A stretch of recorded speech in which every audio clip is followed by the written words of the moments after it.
Variety പിടിച്ചാലോ?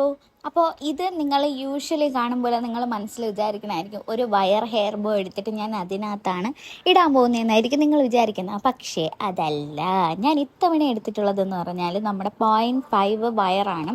അപ്പം 0.5 wire എടുത്തേണ്ട കാരണം എന്ന് പറഞ്ഞാൽ കുറച്ചും കൂടി സ്ട്രോങ്നെസ് ഫീൽ ചെയ്യും.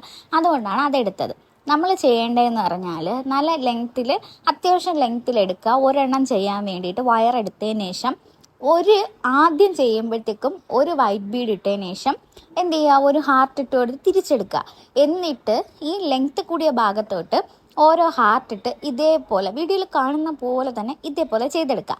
ഇനി ഇതിനൊരു സ്ട്രെങ്ത്ത് ഫീൽ ചെയ്യാൻ വേണ്ടിയിട്ട് ഇതിനെ അങ്ങോട്ടും ഇങ്ങോട്ടും സ്വിച്ച് ചെയ്ത് കൊടുത്തു കഴിഞ്ഞാൽ ഇത് ഇതേപോലെ സ്റ്റിഫായിട്ടിരിക്കും. ഇനി നമുക്ക് വേണ്ടതെന്ന് പറഞ്ഞാൽ ഇതേപോലെ ഒരു ഹെയർ ബോയാണ്.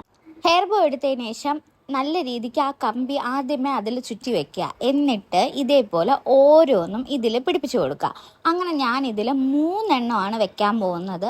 നിങ്ങൾക്ക് വേണമെങ്കിൽ ഇത് ഫുള്ളായിട്ട് വെക്കാം. പിന്നെ വീഡിയോയ്ക്ക് ഇടയ്ക്ക് പറയുന്നതുകൊണ്ടാണ് ലൈക്ക്, ഷെയർ, സബ്സ്ക്രൈബ്. കാരണം വീഡിയോയിൽ സംസാരിക്കുന്നതിൻ്റെ ഫ്ലോയിൽ ഞാൻ ഇത് പറയാൻ വിട്ടു. അപ്പോൾ സബ്സ്ക്രൈബ് ചെയ്യാനും ലൈക്ക് ചെയ്യാനും ഷെയർ ചെയ്യാനും മറക്കല്ലേ. പിന്നെ ഇതിൻ്റെ സെൻറ്ററിൽ നമുക്ക് എന്തെങ്കിലും വെക്കാം. അത് നമുക്ക് ഇപ്പം തൽക്കാലത്തേക്ക് വെക്കണ്ട. പിന്നെ ഞാൻ കുറേ ആലോചിച്ച് തല പുകഞ്ഞു, ഇതിനകത്ത് എന്ത് വെക്കും എന്ന് പറഞ്ഞിട്ട് ഭ്രാന്തെടുത്ത്. അപ്പോഴാണ് ഞാൻ വിചാരിച്ചത് സ്റ്റോൺ ചെയിൻ വെച്ചാലോ എന്ന് പറഞ്ഞിട്ട്. നമ്മുടെ കയ്യിൽ റെയിൻബോ ടൈപ്പ് ഇരിക്കുകയല്ലേ, അപ്പോൾ ഇതിന് സൂട്ടാവുമോ എന്ന് വിചാരിച്ചു. അപ്പോൾ ഈ ഐഡിയ നിങ്ങൾക്ക് ഇഷ്ടപ്പെട്ടോന്ന് നിങ്ങൾ കമൻറ്റ് ചെയ്യണേ. ഇത് കഴിഞ്ഞതിന് ശേഷം ഞാൻ യൂഷ്വൽ ചെയ്യുന്ന അതും എനിക്ക് കുറച്ച് ചെയ്തു വന്നപ്പോൾ എനിക്ക് ഇഷ്ടപ്പെട്ടായിരുന്നു. അതും കൂടെ ഞാൻ ഇതിൻ്റെ സെക്കൻഡായിട്ട് ഇടുന്നുണ്ട്. പിന്നെ സെൻറ്ററിൽ ഞാൻ വൈറ്റ് സ്റ്റോൺസ് ഒട്ടിച്ചു കൊടുത്തു. അപ്പം ഇതാണ് ബോയുടെ ഫൈനൽ ലുക്ക് എന്ന് പറയുന്നത്. ഇഷ്ടപ്പെട്ടാൽ don't forget to like, share, subscribe. അടുത്ത വീഡിയോ ആയിട്ട് ഉടനെ വരാമേ.